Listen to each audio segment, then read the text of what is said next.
wanna answer the question why. And marami kasi nagtatanong bakit ang marang sabi na bakit daw wala daw akong kotse, buti pa daw si ganito, ganyan, si Nangalulusyon meron, si La Jupeta meron, yung iba mga vloggers meron daw. Bisa naman si G para maka 10 minutes ka.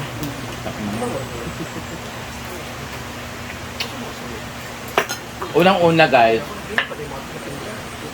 may fear talaga ako when it comes to driving talaga at biyahe. Takot talaga ako ever since when I was a kid. Ayaw ko talagang sumama sa mga reunion or mga biyahe ng bukid noon. Takot ako sa mga ganyan-ganyan ba. So yun ang lagi ko sa isip ko na takot ako sa mga disgrasya ganyan-ganyan.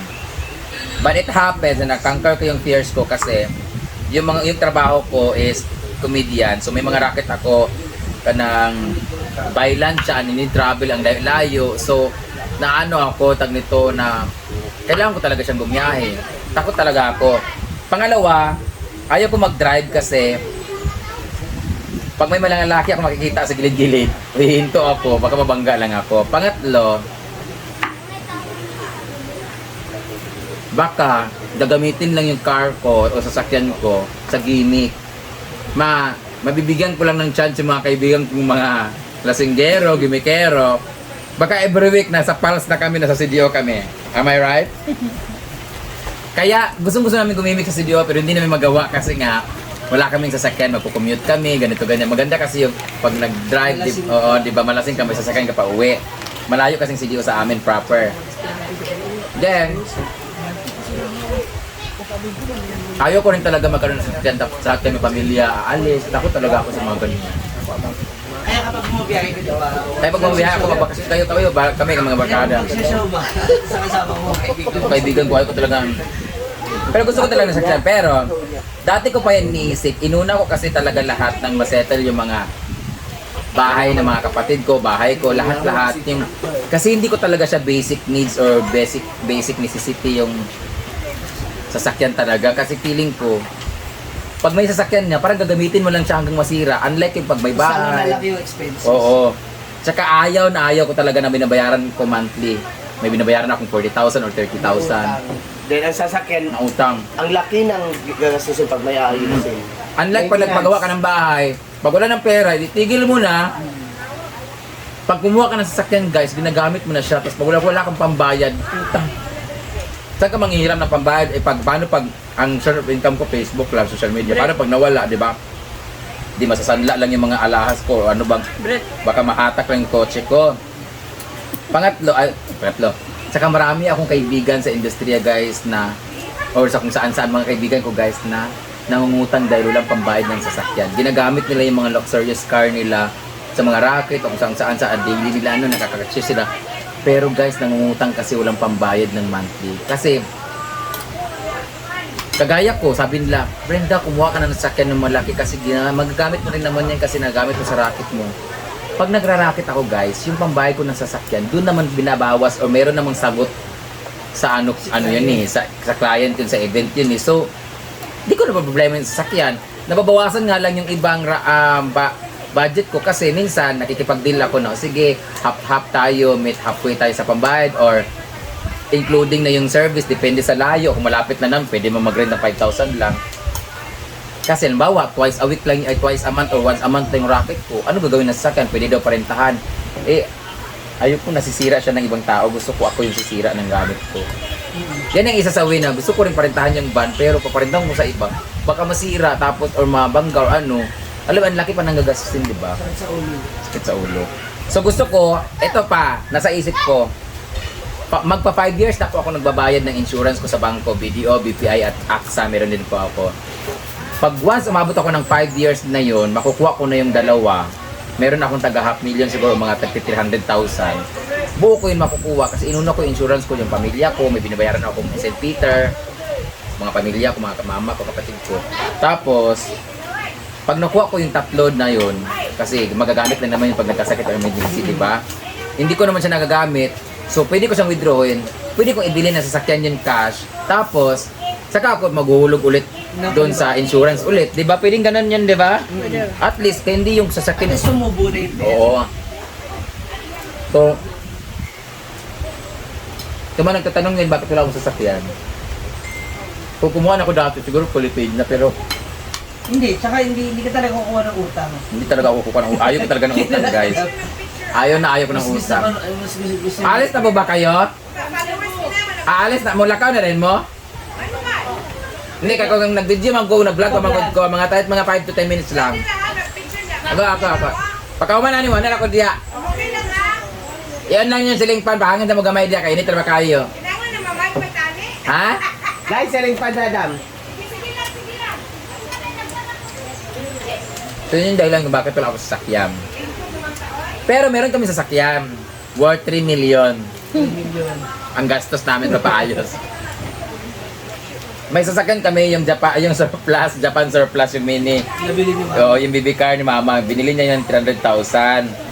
Tapos, naayos na siya, na-register na siya. Hindi na namin ginagamit kasi tumitirik siya sa daan 8 beses. Sila Rhea. Pero ngayon, okay na po kayo na siya, pinakarwas na siya, lahat-lahat okay na siya. Pwede na yun siya gamitin mga din nilang somewhere in CDO, Misamis Rental, pag may racket ako. So, mas gusto ko pa rin talaga yung mag-rent ako, at least kagaya na nag-rent tayo papunta sa Zamboanga, 2 beses kami nasiraan, di ba? Gastos yun ng gulong, di ba? Eh, hindi naman kami gumastos kasi ni-rent lang naman namin yun. Hindi namin kasalanan yun. So, kung sakaling bili ka ng sasakyan, kung sasakyan gusto mo. Kung bibili ako ng sasakyan, ang sasakyan na gusto ko ay yung kagaya kay Jen Barangan o kay Kiray, yung parang ganon, yung jeepney for myself, yun. Eh, syempre, hindi naman ako bumabiyahe na ako lang talaga, ayaw ko naman talaga. So, kukunin ko talaga yung malaki-laki, mga siguro, trend siguro, para kasya yung buong barangay. Hindi, ang kukunin ko talaga van talaga. Hindi siya pang ano, Para pwede social. rin magamit ng family. Oh, van talaga kasi marami tayo, di ba?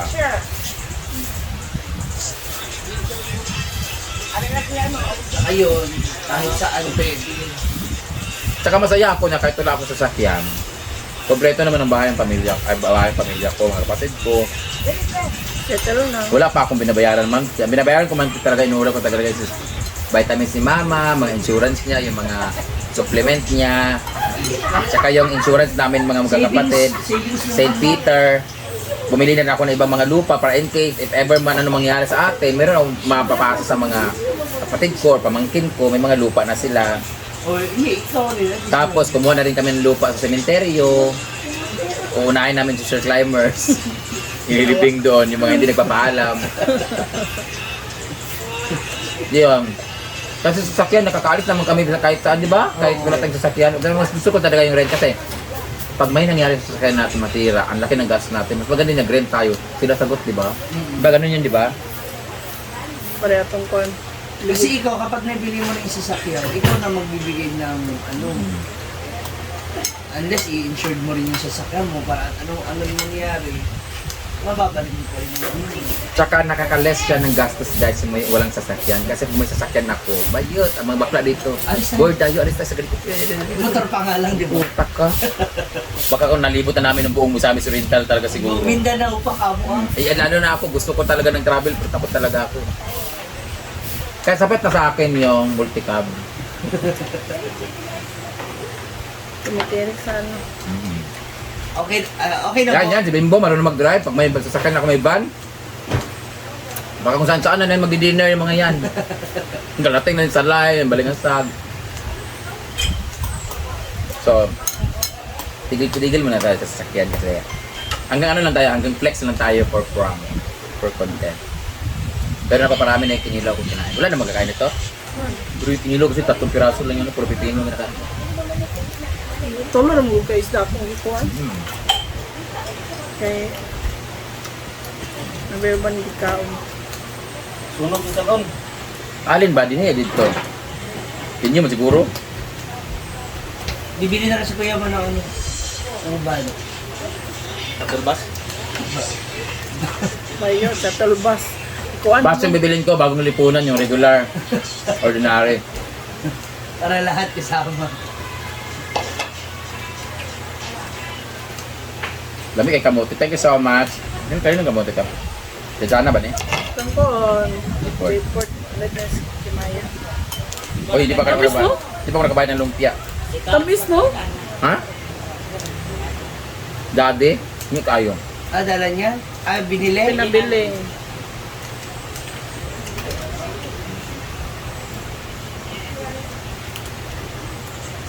Naubos ko na siya guys. Thank you Lord.